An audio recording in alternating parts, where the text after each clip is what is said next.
जय श्री राधे। सभी सुनने वाले भक्तों की जय हो। कार्तिक महात्म को सुनने की यात्रा में आज हम कार्तिक महात्म का अध्याय 25 और 26 सुनेंगे। भगवान श्री कृष्ण ने अपनी पत्नी सत्यभामा के आग्रह करने पर उन्हें कार्तिक मास का महात्म सुनाया।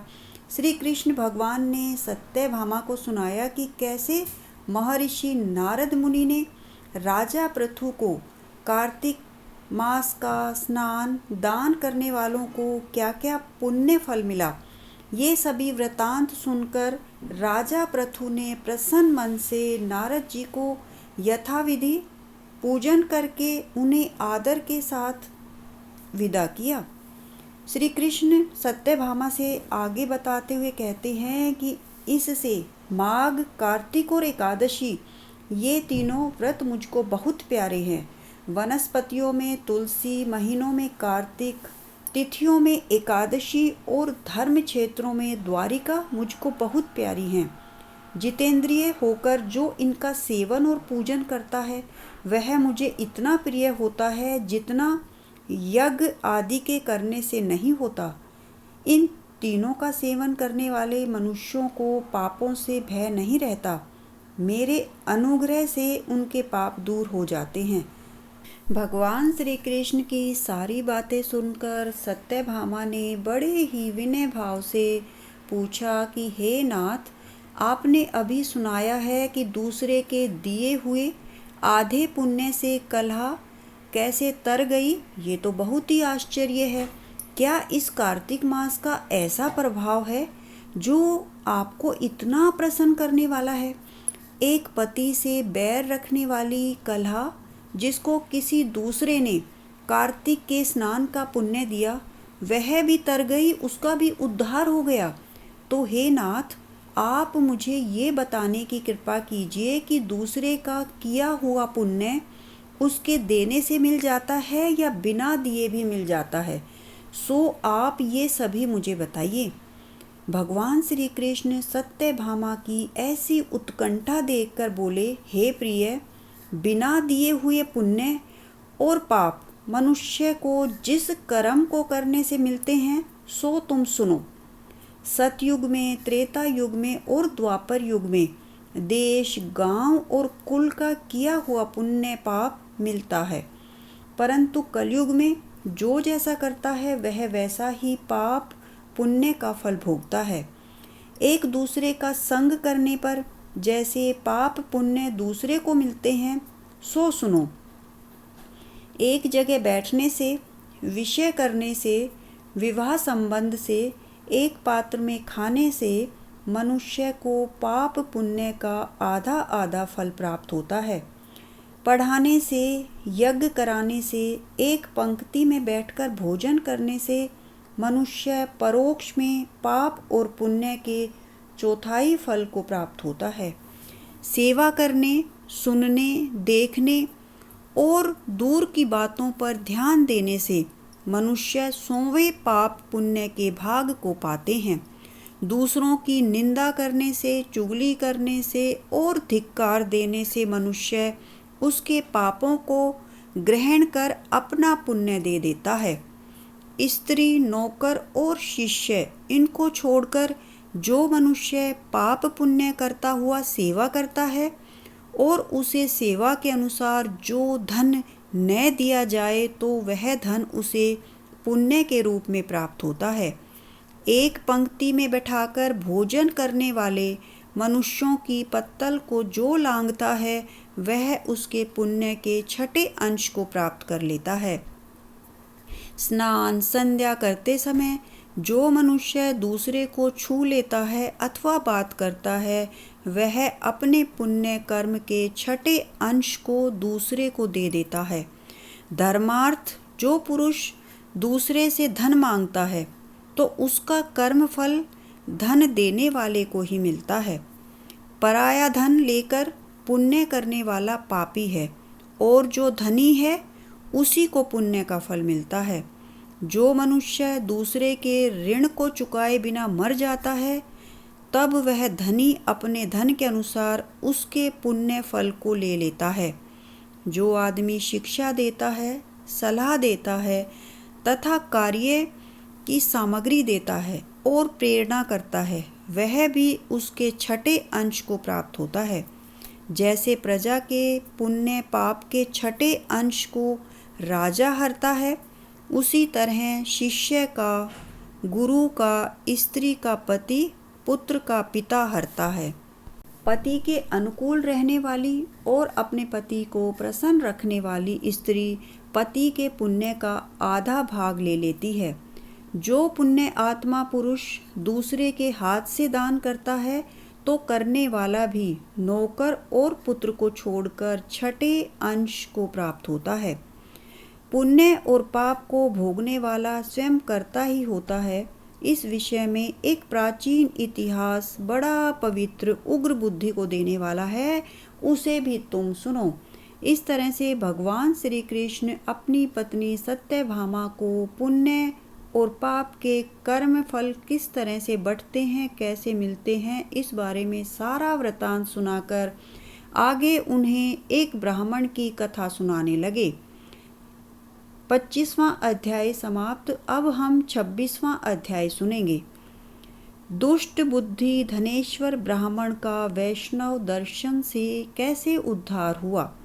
श्री कृष्ण भगवान बोले, हे प्रिय, उज्जैन नगरी में एक धनेश्वर नाम का ब्राह्मण रहता था। वह अपने कर्मों को नहीं करता था, बड़ा पापी और दुष्ट बुद्धि था। वह ब्राह्मण रस, कंबल तथा चमड़े का व्यापार करता था। झूठ बोलता, चोरी करता, वेश्यागमन और सुरापान आदि किया करता था। इसी से वह बड़ा दुखी रहता था।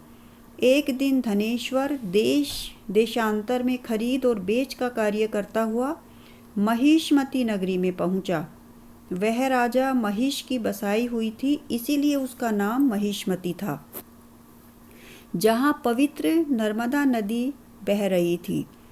वहां धनेश्वर ने कार्तिक स्नान करने वालों को देखकर 1 महीना निवास किया।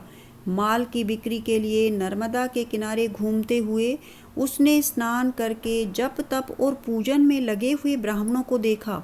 वहाँ कोई पुराण पढ़ रहा था, कोई सुन रहा था, कोई नृत्य कर रहा था, कोई गान गा रहा था, कोई बजा रहा था।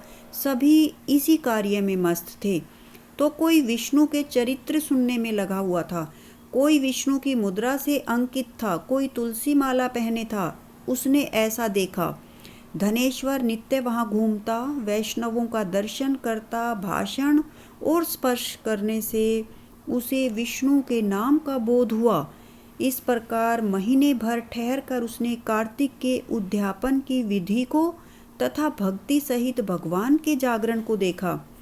पूर्णमासी के दिन ब्राह्मण तथा गो पूजन, कार्तिक स्नान किए गए मनुष्यों द्वारा दिए गए भोजन एवं दक्षिणा आदि को भी देखा। फिर सायंकाल के समय मनुष्यों द्वारा शिवजी की प्रसन्नता के लिए दीपदान आदि को देखा, क्योंकि उसी तिथि में महादेव जी ने त्रिपुर दैत्य के तीनों पुरों को जलाया था, इसलिए भक्तजन उस तिथि में यह उत्सव करते हैं। श्री कृष्ण भगवान अपनी पत्नी को ये सारा वृतांत सुनाते हुए आगे बोले, जो मुझको और महादेव जी को भेदभाव की दृष्टि से देखता है, उसके सब पुण्य निष्फल होते हैं। इस प्रकार पूजन आदि को देखता हुआ वह धनेश्वर ब्राह्मण वहाँ घूमता रहा। तभी एक काले सर्प ने उसे काट खाया और वह मूर्छित होकर गिर पड़ा। भक्तजन उसको गिरा हुआ देखकर उसके चारों ओर इकट्ठा हो गए और तुलसी मिला हुआ जल उसके मुख में डाला। तब वह मर गया। यम के दूत उस मरे हुए को बांधकर कोड़ों से मारते हुए यमराज की संयमनी नामक पुरी को ले गए। चित्रगुप्त उसके किए हुए सब कर्मों को देखकर बोला, हे यमराज, इसने अपने जीवन में कोई सुकृत नहीं किया है। इसके दुष्कर्म 1 वर्ष में भी नहीं कहे जा सकते हैं। ये दुष्ट पाप मूर्ति है, इसलिए यह कल्प तक नरक में निवास करे। श्री कृष्ण भगवान आगे बताने लगे कि हे सत्यभामे, तब यमराज अग्नि के समान क्रोधित होकर अपने सेवकों से, अपने दूतों से बोला कि हे प्रेतपतियों, इसको मुदगरों से मारते हुए कुंभी पाक नरक में डाल दो। यह पाप स्वरूप है, इसका मुख भी देखना नहीं चाहिए। उसके बाद यमराज के दूतों ने उस ब्राह्मण को कुंभी पाक नरक में डाल दिया। तभी वहाँ नारद जी पधारे। यमराज ने उनका पूजन किया। उस धनेश्वर को जाते हुए देखकर हंसकर नारद जी बोले, हे सूर्यनंदन, इस व्यक्ति को कहाँ लेके जा रहे हैं? यह नरक भोगने लायक नहीं है, क्योंकि इसने अंतिम समय में नरकों को दूर करने वाला कर्म किया है। जो पुण्य करने वालों का दर्शन, स्पर्श और संभाषण सुनता है, वह पुण्य के छठे अंश को पा जाता है। इस धनेश्वर ने अनगिनत कार्तिक व्रतियों के दर्शन किए हैं, उनका संग किया है। इससे इसमें पुण्य का छठा अंश है। इसने उनकी सेवा की है, इससे यह संपूर्ण व्रत के पुण्य का भागी बन गया है। क्योंकि व्रत से मिले पुण्य की संख्या कम नहीं होती। भगवान कार्तिक का व्रत करने वाले मनुष्यों के बड़े पापों को भी अपने तेज से भस्म कर देते हैं। अंत समय में तुलसी मिले हुए नर्मदा के जल से वैष्णवों ने इसको स्नान कराकर भगवान का नाम सुनाया है। इससे इसके पाप इससे कोसों दूर हो गए हैं। अतः यह उत्तम गति को प्राप्त होने योग्य है। वैष्णवों की इस पर कृपा है, इसलिए नरक में इसे नहीं गिरा जाए। जैसे गीले और सूखे पापों से नरक मिलता है, वैसे ही अच्छे कर्मों से स्वर्ग भी मिलता है। इससे इस धनेश्वर को यक्ष योनि देकर इसके पाप भोगों को दिखाने वाले सब नरकों को दिखा दो। श्री कृष्ण भगवान आगे बताने लगे कि यह कहकर नारद जी चले गए। जब यमराज को उसके पुण्य मालूम हुए तो उसने दूतों से धनेश्वर को सारे नरकों को दिखाने के लिए कहा। 26वां अध्याय समाप्त। अब हम तुलसी चालीसा गाएंगे, आप भी साथ गाएं। नमो नमो तुलसी महारानी, महिमा अमित न जाए बखानी। दियो विष्णु तुमको सन्माना, जग में छायो सुयश महाना। विष्णु प्रिया जय जयति भवानी, तिहु लोक की हो सुख खानी। भगवत पूजा कर जो कोई, बिना तुम्हारे सफल न होई। जिन घर तव नहीं होए निवासा, उस पर करहि विष्णु नहीं बासा। करे सदा जो तव नित सुमिरन, ते ही के काज होए सब पूरन। कार्तिक मास महात्म तुम्हारा, ताको जानत सब संसारा। तव पूजन जो करे कुंवारी, पावे सुंदर वर सुकुमारी। कर जो पूजन नित प्रति नारे, सुख संपत्ति से होए सुखारी। वृद्धा नारी करे जो पूजन, मिले भक्ति होवे पुलकित मन। श्रद्धा से पूजे जो कोई, भवनिधि से तर जावे सोई। कथा भागवत यज्ञ करावे, तुम बिन नहीं सफलता पावे। छायो तब प्रताप जग भारी, ध्यावत तुम ही सकल चित धारी। तुम ही मात यंत्रन तंत्रन, सकल काज सिद्धि होवे क्षण में। औषधि रूप आप हो माता, सब जग में तव यश विख्याता। देव ऋषि मुनि और तपधारी, करत सदा तव जय जयकारी। वेद पुराणन तव यश गाया, महिमा अगम पार नहीं पाया। नमो नमो जय जय सुख कारणी, नमो नमो जय दुख निवारणी। नमो नमो सुख संपत्ति देनी, नमो नमो अध काटन छेनी। नमो नमो भक्तन दुख हरणी, नमो नमो दुष्टन मद छेनी। नमो नमो भव पार उतारणी, नमो नमो परलोक सुधारणी। नमो नमो निज भक्त उभारणी, नमो नमो जन काज सवारणी। नमो नमो जय कुमति नशावनी, नमो नमो सुख उपजावनी।